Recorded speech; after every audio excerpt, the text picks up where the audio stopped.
Сәлеметсіздер ме оқушылар? Қазақ тілі сабағына қош келдіңіздер оқушылар. Бүгінгі сабақта мен сіздерге зейін ашықтығын және сәттілік тілеймін. Оқушылар, назарларыңызды экранға салыңыздар. Мен сіздерге бүгін сіздер бір-бірлеріңізге сабақта жақсы тілек тілеу үшін білім шырағы деген тілек шамын алып келдім. Кәдімгі бір-бірімізге тілек тілей қояйық. Тілек шыға ғой. Мен әлемге сәттілік тілеймін. Жақсы, рахмет. Әлемге шыға қойыңыз.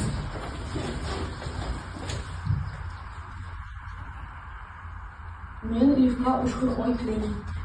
Рахмет. Айлы, сіз не дейсіз? Көшім сізге. Мен Максимге сабырлық тілеймін. Жақсы, рахмет. Ал енді оқушылар өткен сабағымызды есімізге түсірейік. Экранға назар аударайық. Кәне, міне мына сілтеме бойынша оқушылар қазір ашық. Не құрастырамыз? Пазл. Өте жақсы. Осы пазл әдісі арқылы өткен сабағымызды есімізге түсірейік. Ал енді оқушылар кім шығады пазл жинауға? Айым шығады.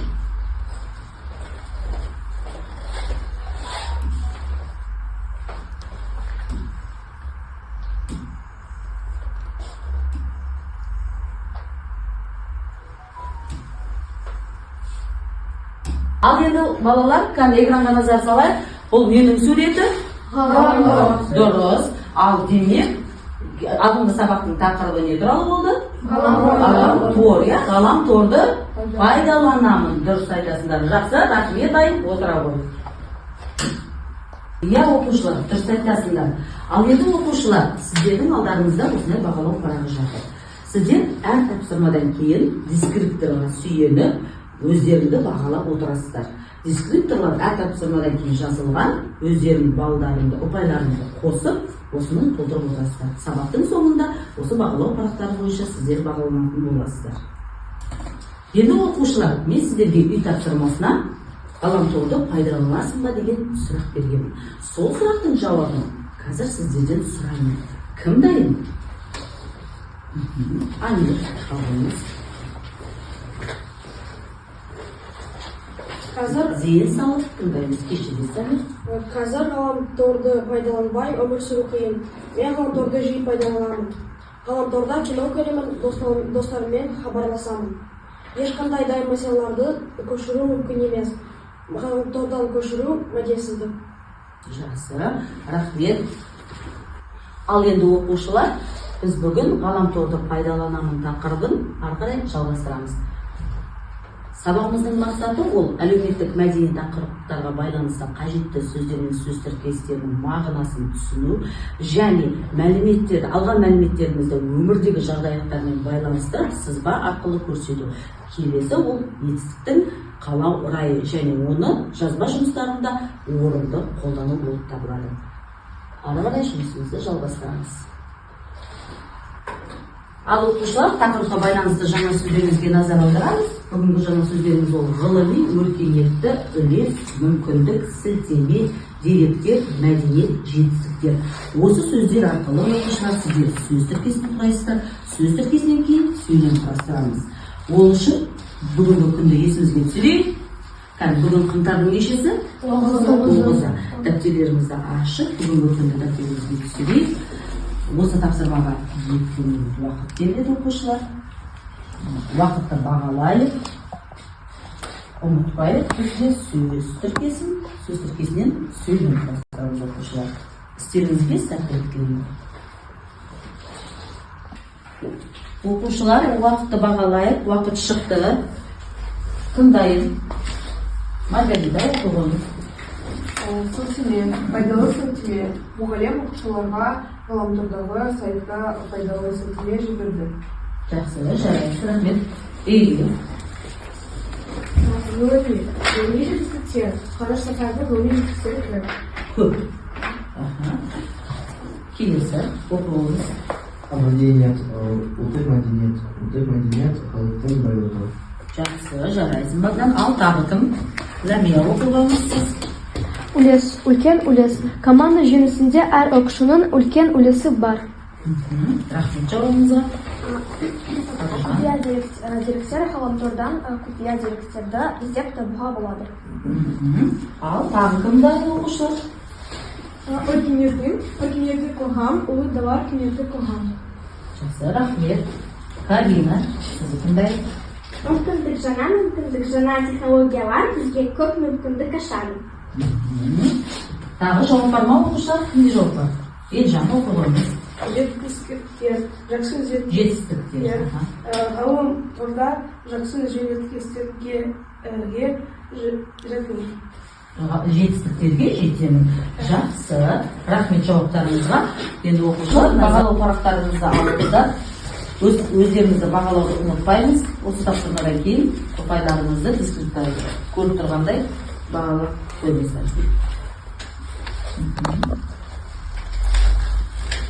Жақсы, бағалансаңыздар, оқушылар назарларыңызды экранға салыңыздар. Келесі тапсырма ол бізде жұптық жұмыс, диалог құрастыру. Осы берілген сөздер арқылы сіздер диалог құрастырасыздар. Жұптарыңызбен диалогқа берілген ұпай 3 ұпай, 5 минут уақыт берілген. Уақытты бағалайық, бағалау парағына өз бағамызды қоюды ұмытпаймыз. Жарай ма? Жақсы, істеріңізге сәттілік оқушылар. Әркім өз жүгімен бірге бастайды.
Sizde ufuk medeniyet var?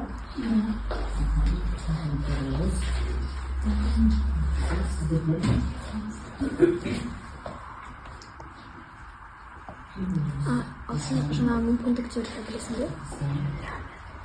Ақылдасып сөйлесем ме? Көрдіңіздер? Ақылдасыңыз. Жақсы оқушылар. Уақытты бағалайық, иә? Ұмытпаймыз уақыттың шектеулі екенін.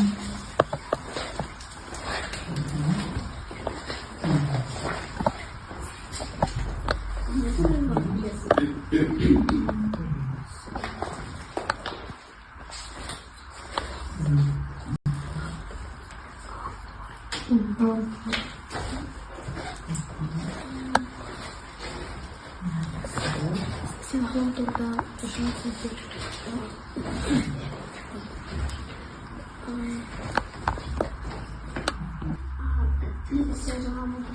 Ал оқушылар, уақыт шықты.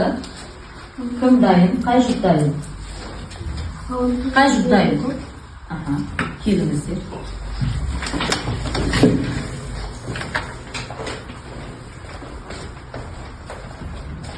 Сен ғаламторды не үшін пайдаланасың? Мен ғаламторды жетістіктер туралы оқу үшін пайдаланамын. Дұрыс, жақсы. Ол өркениетті қоғам үшін маңызды ғой. Иә, ғаламтор қоғамның дамуына үлкен үлес қосады. Зейін салып тыңдаймыз оқушылар. Жақсы, рахмет, отырыңыздар. Енді өздеріңіздің бағалау парақтарыңызды оқушылар артқы жақтағы топқа, жұпқа беріңіздер. Сіздерді бағаласын, иә. Жақсы, енді келесі тағы қай жұп келіңіздер.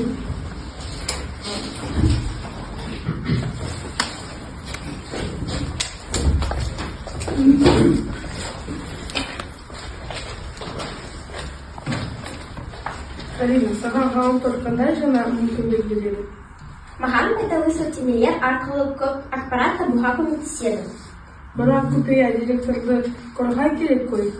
Дұрыс айтасың, Эльжан. Сонымен қатар ғаламтор арқылы ұлттық мәдениет туралы да көп мәлімет білуге болады. Жақсы, рахмет. Отырыңыздар жауаптарыңызға. Ал сіздер де бағалау парақтарыңызды алдыңғы қатардағы жұртқа беріңіздер, сіздерді бағаласын. Жауаптарыңызға рахмет, оқушылар. Келесі жұртты ары қарай тыңдаймыз. Ал оқушылар бүгінгі тақырып бойынша алған ақпараттарды өмірмен байланыстырып, мына сызбаны толтырамыз. Ғаламторда не жасауға болады және нені жасауға болмайды. Кім шығады оқушылар тоқтар? Полина.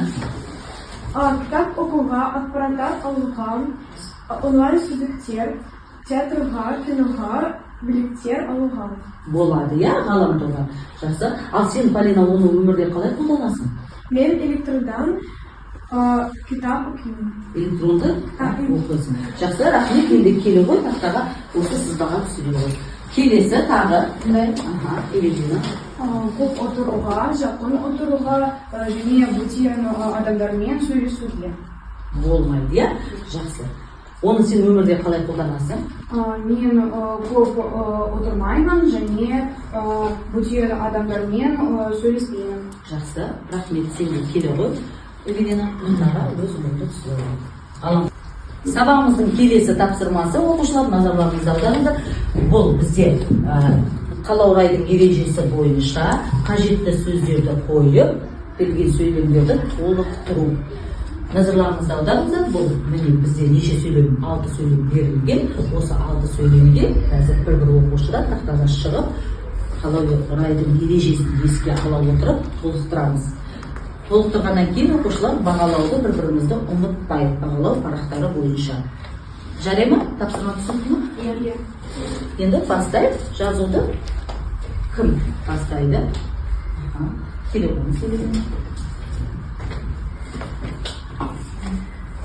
Бүгін ғаламторды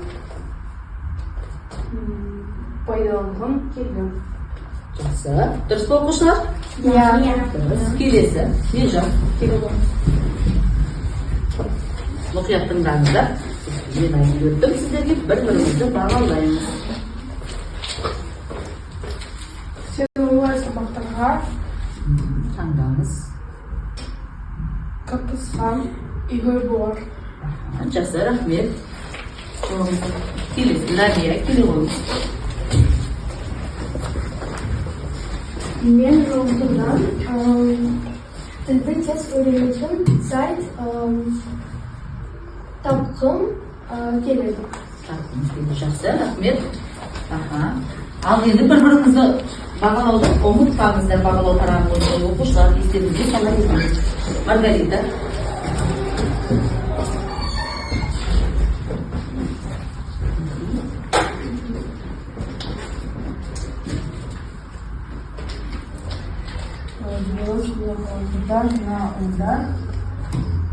Мұқият оқыңыз.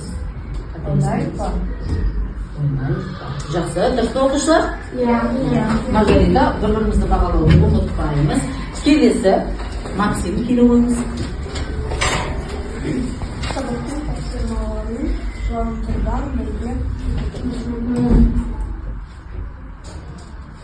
тапқайсың шығар. Жақсы, рахмет. Келесі, Аружан. Сен маған жаңа сайтарды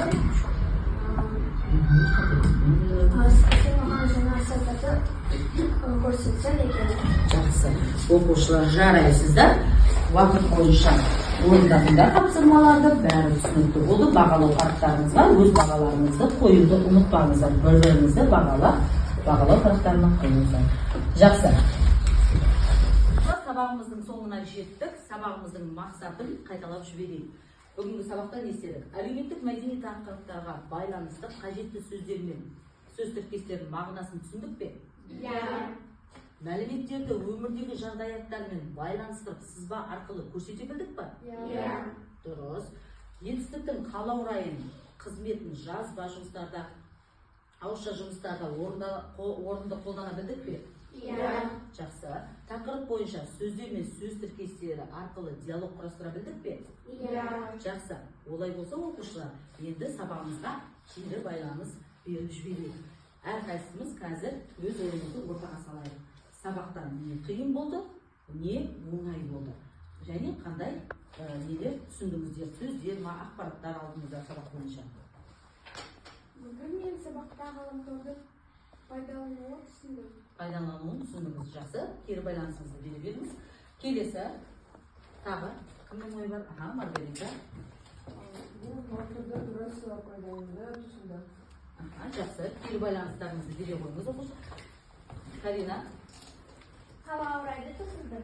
Қалаурайды түсіндіңіз. Жақсы оқушылар. Кері қойыңыздар. Кері байланыстарыңызды бере қойыңыздар. Бүгінгі сабақ бойынша алған.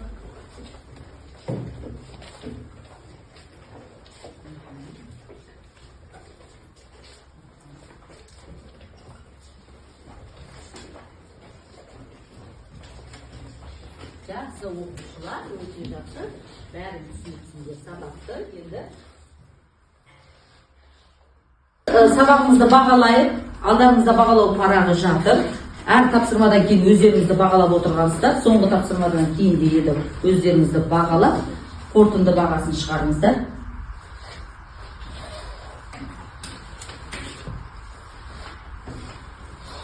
Болдық па? Иә. Енді әркім өз бағасын айтсын. Бүгінгі сабақта алған. Маргарита. Мен 9 ұпай алдым. Алдыңыз, иә? Жинадыңыз. Сіз? Мен 10 ұпай алдым. Жинадым. Мен 9 ұпай жинадым. Жақсы. Мен 10 ұпай жинадым. Жақсы. Мен 10 ұпай жинадым. Жақсы. Айым, рахмет. Қалжан, сіз неше ұпай жинадыңыз? Мен 8 ұпай Жинадыңыз. Жинадыңыз, иә? Жақсы. Карина? Мен 10 ұпай алдым. Жинадыңыз. Жинадым. Полина, сіз неше ұпай жинадыңыз? Мен 10 ұпай алдым. Жинадым. Мен 10 ұпай жинадым. Жақсы. Арзан. Мен 9 ұпай жинадым. Мен 8 ұпай жинадым. Жақсы. Мен 9 ұпай жинадым. Жақсы. Рахмет оқушылар. Енді бағалау парақтарыңызды жинап беріңіздер.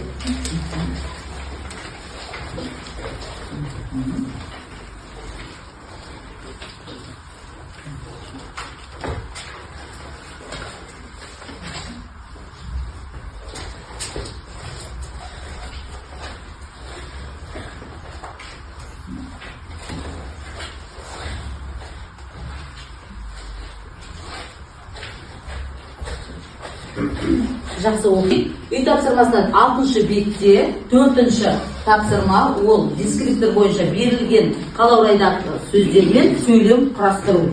Дәптерлеріңізге жазып алыңыздар үй тапсырмасын.